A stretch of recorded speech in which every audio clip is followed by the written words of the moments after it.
It was one of those evenings where the world outside seemed perfectly content to leave you alone. The hum of the suburban streetlights filtered through the drawn curtains in the living room, blending with the faint rustle of wind through the trees. I had just settled into my favorite corner of the couch, with a book I'd been pretending to read for weeks. It wasn't that the book wasn't good. Life had simply kept me too distracted to give it the attention it deserved. Tonight, though, the quiet begged for it. Alex had come home from his trip earlier in the afternoon, his arrival as unremarkable as his usual greetings.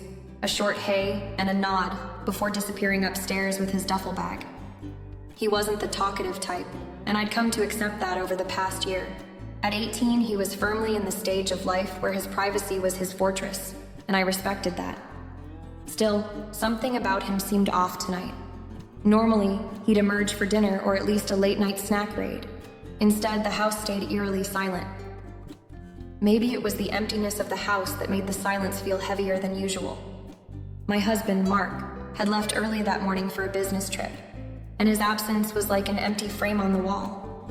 I loved the quiet. It was my sanctuary after the chaos of the week. But tonight, the stillness felt different, almost like the house itself was holding its breath. I flipped a page in the book, my eyes skimming over the words without taking them in. My mind kept drifting back to Alex. He had seemed fine before his trip, hadn't he? I tried to shake off the nagging worry, telling myself it was just another teenage mood swing. But deep down, I knew there was more to it. Something unspoken hung in the air, like the first drops of rain before a storm. The clock on the mantel ticked softly, marking time that felt slower than usual. I set the book down and leaned back, letting my gaze wander across the room. The framed photos on the wall told the story of a family still finding its footing. Vacations, graduations, and a few candid shots Mark had insisted on printing. There was one of Alex and me, taken during a hike last fall. He had his arm around me in the photo, a rare moment of closeness that I cherished more than I let on. A soft creak upstairs pulled me from my thoughts. It wasn't unusual for the old floorboards to groan under the shifting weight of the house, but this time, it felt intentional. I waited, listening for another sound, but none came. Maybe Alex was pacing his room, or maybe I was just imagining things. Either way, I couldn't shake the feeling that something was simmering beneath the surface. With a sigh, I got up and walked to the kitchen. The overhead light flickered as I poured myself a glass of water. As I leaned against the counter, I caught my reflection in the window. A tired face, softened by the years but still holding on to a trace of youth. Motherhood, or rather stepmotherhood, had been an adjustment. I wasn't naive about the challenges it brought, but I wasn't prepared for how much I'd care, how much I'd want to be someone Alex could turn to. Tonight, though, it felt like a wall had gone up again. I couldn't help but wonder if I'd done something wrong, or if this was just another chapter in the delicate dance of blending families. Whatever it was, I told myself I'd give him space. Returning to the couch, I pulled a blanket over my legs and tried again with the book, but the words blurred together, my mind too restless to focus. Outside, the wind picked up, rattling the windows slightly. The stillness of the house settled deeper into my chest, like a weight I couldn't name. I didn't know it yet, but that night would mark the beginning of something I couldn't have predicted. A shift that would change everything I thought I knew about myself and my place in this family. I was halfway through rinsing my glass in the sink when I noticed the faint glow of a light spilling into the hallway. It was coming from the living room, where I thought I had turned everything off earlier. Curiosity, or maybe concern, pulled me toward it. As I stepped closer, I saw Alex sitting on the couch, his face illuminated by the screen of his phone. His posture was hunched, shoulders drawn tight, and his fingers idly swiped across the screen without much purpose. "Hey," I said softly, not wanting to startle him. He glanced up, his expression momentarily startled, before settling into something neutral, almost guarded. "Hey," he mumbled back, his voice low. "You okay?" I asked, leaning against the doorframe. He hesitated, his eyes darting back to his phone. "Yeah, just couldn't sleep," he replied, his tone unconvincing. I stepped into the room and gestured toward the kitchen. "Want a snack or something? I've got leftover brownies." For a moment, I thought he might brush me off, but then he shrugged. "Sure." I disappeared into the kitchen and returned with a small plate of brownies, setting it down on the coffee table in front of him. He picked one up but didn't eat it right away, just held it in his hand, staring at it like it might hold the answers to whatever was on his mind. "Long trip?" I asked, easing myself into the armchair across from him. He nodded. "Yeah, kind of." "Everything go okay?"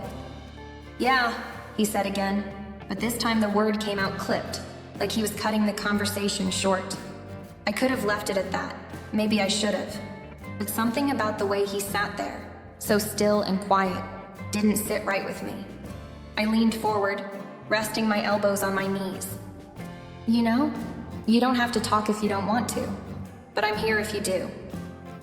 For a few seconds, the room was filled only with the faint hum of the refrigerator in the kitchen. Then, to my surprise, he sighed and set the brownie back down. "It's just, I don't know, stuff," he said, his voice barely above a whisper. "Stuff?" I prompted gently. He looked up at me, his expression a mix of frustration and vulnerability. "It's hard sometimes, you know, with friends, family, just everything." I nodded, giving him space to continue. "I mean, my friends. It's like they've all got their lives figured out, or at least they pretend to, and I'm just stuck. And here, with Dad and you, it's fine, but it's not the same." His words hung in the air, raw and unpolished. I could tell it had taken a lot for him to say even that much. "I get it," I said after a moment. "Blended families aren't easy, and feeling like you're behind your friends, that's tough too. But you're not stuck, Alex. You're just figuring things out like everyone else. They just might be better at hiding it." He gave a small, humorless laugh, and for the first time that night I saw a flicker of something lighter in his eyes. "Maybe." I smiled, leaning back in the chair. "And as for here, I know it's not the same as it used to be. I'm not trying to replace anything or anyone.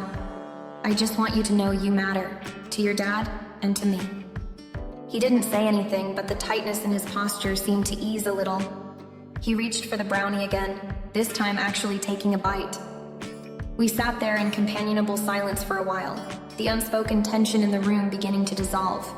I didn't push him for more. He'd said enough for now. But as I watched him, a quiet determination settled in me. Whatever he was going through, I'd be there for him, even if it meant sitting with him in the dark, offering brownies in an open ear. It wasn't much, but it felt like a start. I didn't expect him to open up so quickly. Alex wasn't the type to wear his emotions on his sleeve, and I'd gotten used to his short, almost evasive answers to anything personal. But that night was different. We were still sitting in the living room, the half-eaten plate of brownies on the table between us. The soft hum of the fridge from the kitchen filled the silence, and for a moment, I thought he'd said all he was going to say. Then, without looking up, he spoke. "Do you think I'll ever fit in?" The question caught me off guard, and I tilted my head slightly. "Fit in? With your friends?" "Yeah," he muttered, then paused. "Number not just them. Here too." His words hit me harder than I expected. I set my mug down on the side table, leaning forward slightly. "Alex, why would you feel like you don't fit in here?" He shrugged, but I could see the tension in his shoulders. "It's just, I don't know. Dad's happy. He's got you, and you're great and all, but..." He trailed off, fiddling with the hem of his hoodie.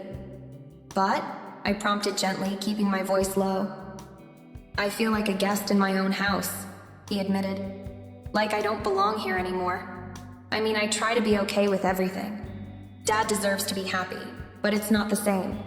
I felt a pang of guilt, even though I knew this wasn't about me specifically. It was the situation, the upheaval of his life, the adjustments we were all trying to make. "Alex," I said softly, "this is your home. No matter what's changed, that hasn't. And as for me, I'm not here to take anything away from you. I'd never want that." He finally looked up at me, his eyes searching mine as if trying to decide whether to believe me. "I guess," he said after a long pause, "it's just weird sometimes. Like, when you and Dad are together, it's like you've got this whole thing that I'm not a part of." I nodded, letting his words sink in. "I get that," I admitted. "It's a big adjustment for all of us, and I know I can't ever take the place of your mom. But I hope you know I'm not trying to. I want us to find our own way to be family." His lips pressed into a thin line, and he nodded, though it was clear he wasn't entirely convinced. "You're not the only one who feels out of place, you know," I added after a moment. That seemed to surprise him. "What do you mean?" "Well," I said, leaning back against the couch, "I'm new to all this too. I've never been a stepmom before. I don't always know the right thing to say or do, and honestly, I worry sometimes that I'm messing it up. But I'm trying, Alex. I really am." He looked at me for a long moment, and something in his expression softened. "You're not messing it up," he said quietly. "Thanks," I said with a small smile. "That means a lot." We sat there in silence for a while, the heaviness of the conversation easing just a little. Then almost out of nowhere he asked, "Do you miss your old life? Before you and Dad got married?" The question took me by surprise, but I didn't hesitate. "Sometimes," I admitted, "but not because I regret anything. It's just, change is hard, even when it's good change. But I wouldn't trade what we have now for anything." He nodded again, more assured this time. "Yeah, I guess I wouldn't either." It wasn't a breakthrough, not exactly, but it was a step. For the first time, I felt like I'd gotten a glimpse of the boy behind the quiet exterior, the one who was trying to find his place in a world that had shifted beneath his feet. And in that moment, I made a silent promise to myself. Whatever it took, I'd do my best to make sure he never felt like a guest in his own home again. The next morning was routine enough, or so I thought.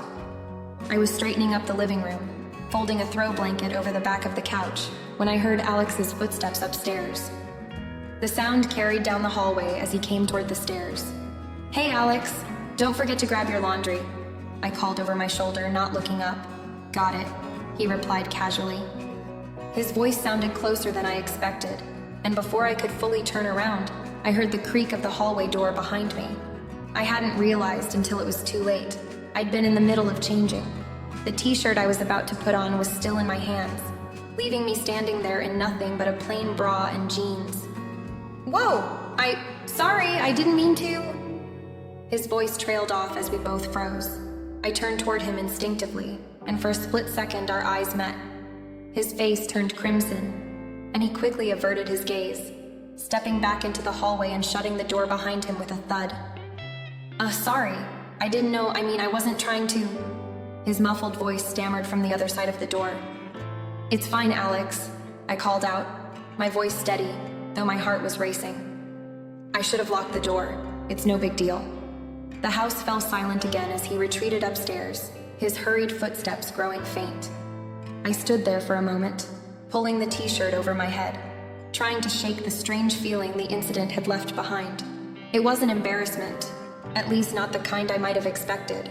Instead, there was a strange awareness lingering in the air, something that felt heavier than it should have. I carried on with the rest of my morning as though nothing had happened. I folded laundry, tidied up the kitchen, and prepped lunch. But every so often, my mind replayed that brief moment in the hallway. Not the awkwardness of it, but the look on Alex's face before he turned away. It wasn't just shock or embarrassment. There was something else in his expression that I couldn't quite place. The rest of the day passed quietly. Alex stayed in his room for most of it, only coming down for lunch and dinner. When he did, he was unusually subdued, barely meeting my eyes. I tried to act normal, keeping our conversations light and casual, but there was an undeniable shift in the atmosphere between us. By the time the evening rolled around, I couldn't help but notice that something had changed. Not just with Alex, but with me too. It wasn't guilt or shame, and it wasn't discomfort. It was something else entirely.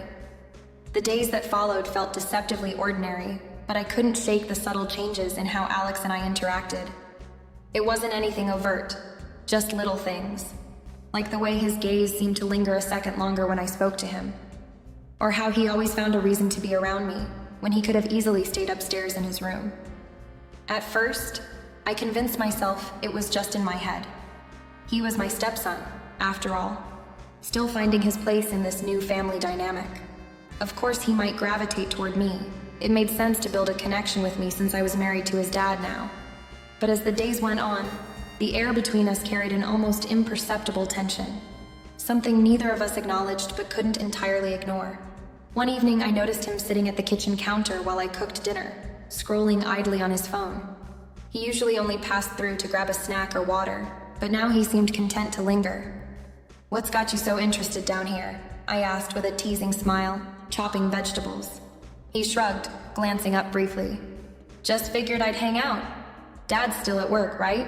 "Yeah, probably late again," I replied, trying to sound casual, though his presence felt unusually deliberate.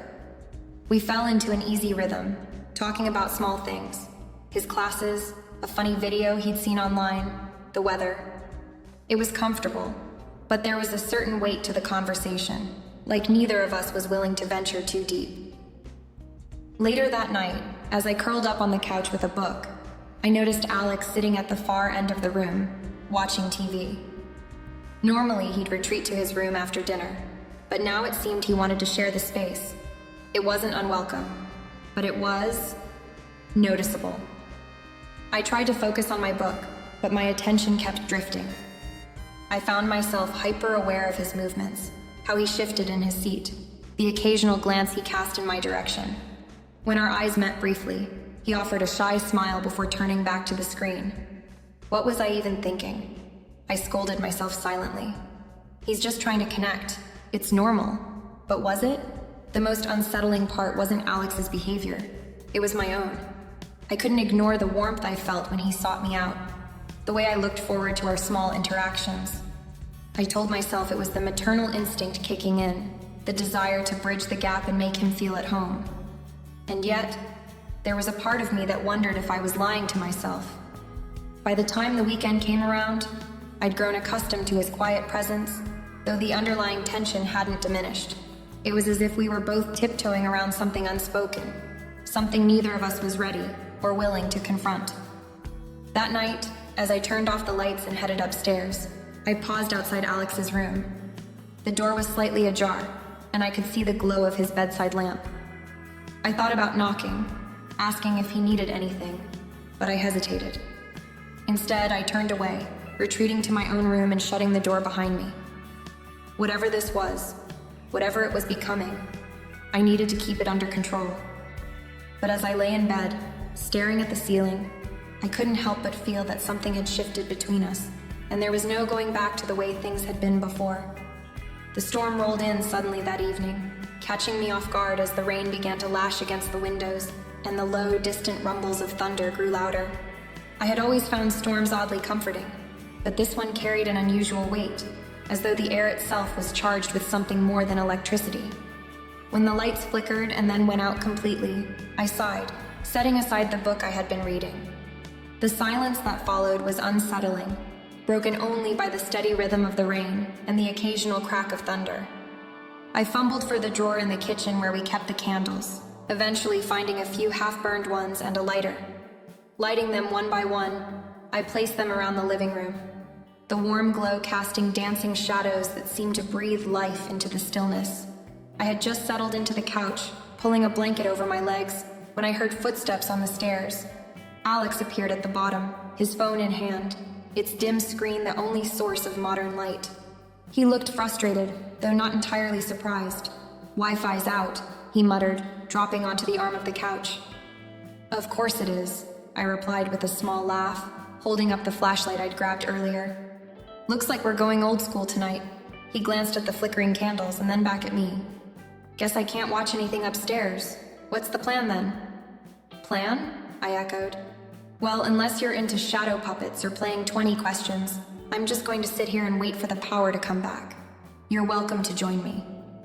He hesitated, as though debating whether he wanted to spend the evening in his stepmother's company, but eventually he slid off the armrest and onto the couch beside me. "Might as well," he said with a shrug. The rain grew heavier, pounding against the roof in a steady rhythm, and I found myself filling the silence with small talk. I commented on the storm, the errands I hadn't gotten to earlier, even the pile of laundry I still needed to tackle. Alex chimed in occasionally, his responses short but not dismissive. He seemed distracted, his gaze often lingering on the candlelight or the shadows it cast across the walls. "You're awfully quiet tonight," I said after a while, tilting my head to look at him. What's on your mind? He leaned back, resting his arms on the back of the couch. Nothing really, he said at first, but then he sighed, his eyes flickering toward me. Just stuff, I guess. Life. Things. I chuckled softly. That's a lot of words for nothing. He smirked at that, but his expression quickly softened into something more serious. You don't seem fazed by much, he said after a moment. The comment caught me off guard. What do you mean? He shrugged, his gaze dropping to his hands. I don't know, you handle everything. Like tonight. The power goes out and you're lighting candles and cracking jokes like it's no big deal. It's like nothing ever really gets to you. I smiled, though his words left a strange ache in my chest. Trust me, Alex. I'm not as calm as I look. I just don't see the point in panicking over things I can't control. Storms pass, power comes back, and life keeps moving. He looked at me then, his expression so open and vulnerable that it made my breath catch. It's not just storms, though. It's everything. You make it look easy, like you've got it all figured out. I let out a soft laugh, shaking my head. If only you knew. Nobody has it all figured out, least of all me. I've just had a little more practice pretending. He leaned forward slightly, resting his elbows on his knees. Well, you're good at it, he said quietly. And I don't know. It helps. Makes things feel less overwhelming, I guess. The honesty in his tone disarmed me, and for a moment, I wasn't sure how to respond. The rain outside seemed louder now, the storm wrapping around the house like a cocoon. The flickering candlelight played tricks on my mind, making the room feel smaller, closer, more intimate. Thanks, I said finally, my voice soft. I'm glad I can help, even if it's just by pretending I know what I'm doing. We sat like that for a while, the silence between us comfortable yet charged with something I couldn't quite name. I found myself watching him out of the corner of my eye, noticing the way the candlelight highlighted the angles of his face, the way his usually guarded expression seemed to have softened. The moment felt like it could stretch forever, the storm outside creating a world that was just the two of us. And for the first time in a long while, I wasn't sure how I felt about that. The next morning, I woke earlier than usual, the events of the stormy night still lingering in my mind.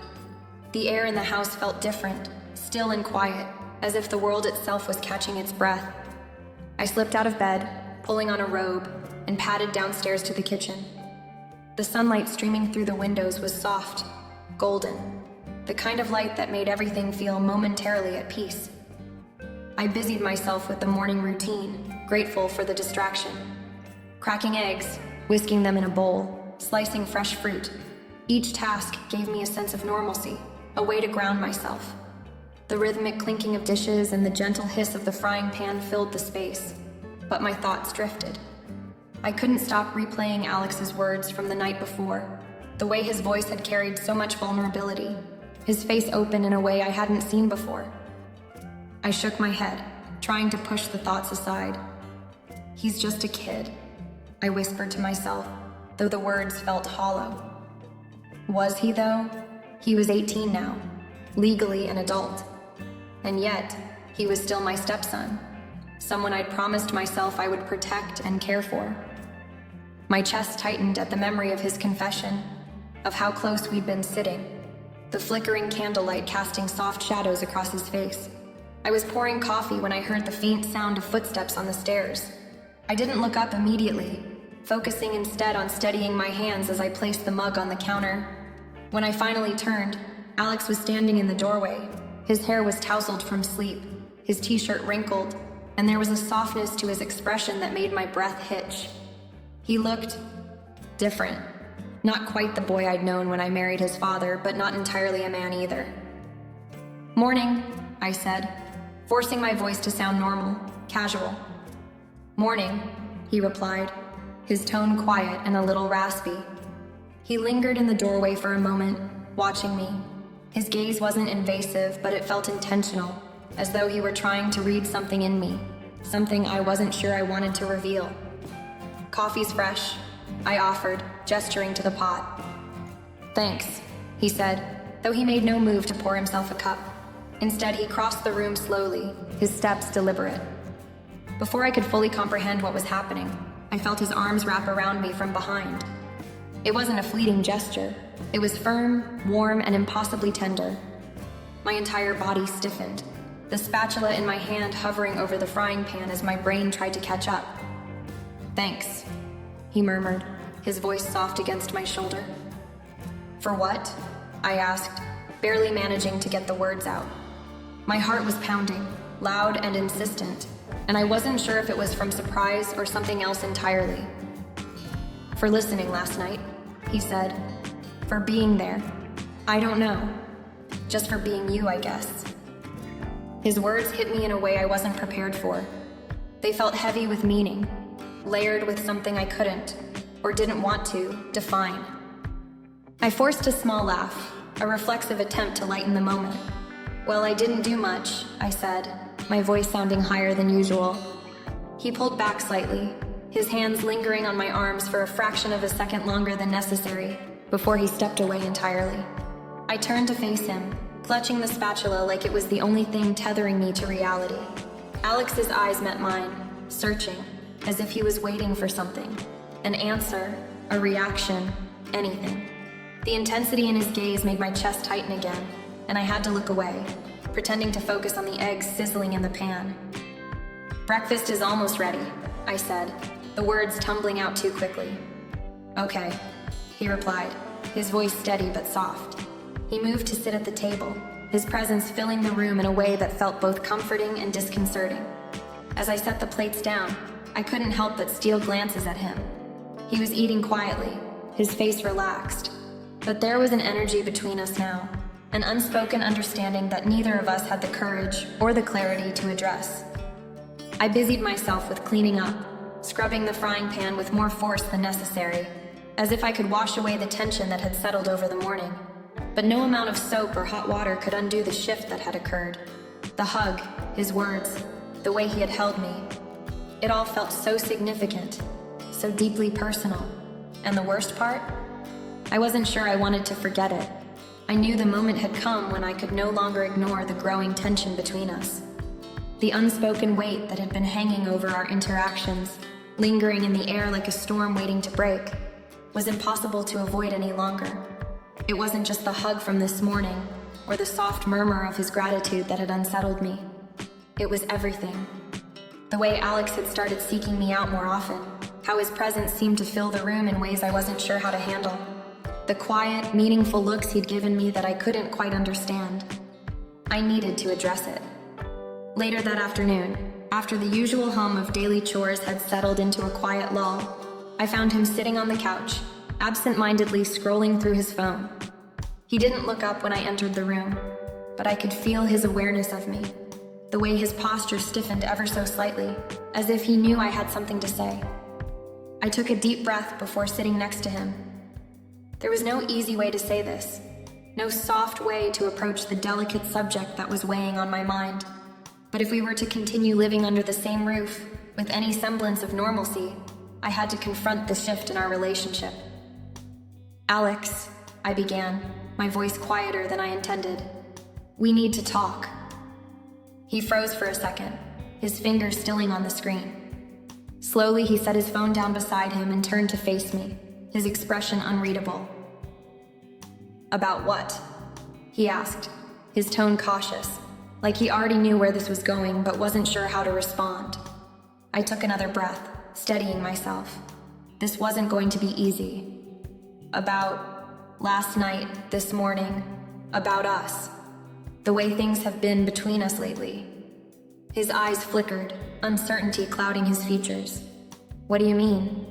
I hesitated, unsure of how to frame it without sounding like I was accusing him of something, but also knowing that if I didn't say it now, it would only get harder. "I think we've crossed some boundaries. I paused, my throat tightening, unsure of what words to use. "I care about you, Alex. I always have. But I'm your stepmom, and there are lines we can't cross. We have to be careful, okay?" I saw a flicker of something in his eyes, embarrassment maybe, or regret, but also something else, something I couldn't quite name. He nodded slowly, as if he was processing my words, but his gaze didn't leave mine. "I'm sorry if I made things weird," he said finally, his voice barely above a whisper. I didn't mean to. I don't know. I'm just trying to figure things out. I felt a wave of empathy wash over me. It wasn't just him who was confused. It was me too. But I couldn't let that cloud the reality of the situation. I had to make sure he understood. It's okay to be confused, I said softly, reaching out to touch his arm briefly. But we need to be clear about our boundaries. You're still figuring out who you are, and I'm still figuring out how to be the best stepmother I can be. But what's been happening lately, it's not okay. We can't keep going like this. Alex looked down, nodding silently. His shoulders seemed to slump as if the weight of the conversation had finally landed. I could tell he wasn't angry or upset, just lost. I understand, he murmured. I didn't mean to make it harder. I smiled gently, though my heart was heavy. It's not about making it harder or easier. It's about respect, Alex. We have to respect each other. And that means keeping things in their place, no matter how confusing it might feel. He nodded again, and for a long moment, there was silence between us. But it wasn't uncomfortable. It felt like the kind of silence that comes after something important has been said. The kind of silence that leaves room for understanding and healing. I guess we'll figure it out, he said after a while, his voice more certain. Yeah, I agreed. We will. And with that, the tension between us seemed to ease. Not because everything was fixed, but because we had acknowledged it together. We had confronted the shifting dynamics and put a name to the unspoken feelings that had been growing. There would still be moments of awkwardness, of uncertainty, but at least now we knew where we stood. As I left the room, I felt a strange sense of relief. The conversation wasn't easy, but it was necessary. And I knew, deep down, that whatever came next, we would face it together. With respect, honesty, and the understanding that this was a new chapter in both our lives.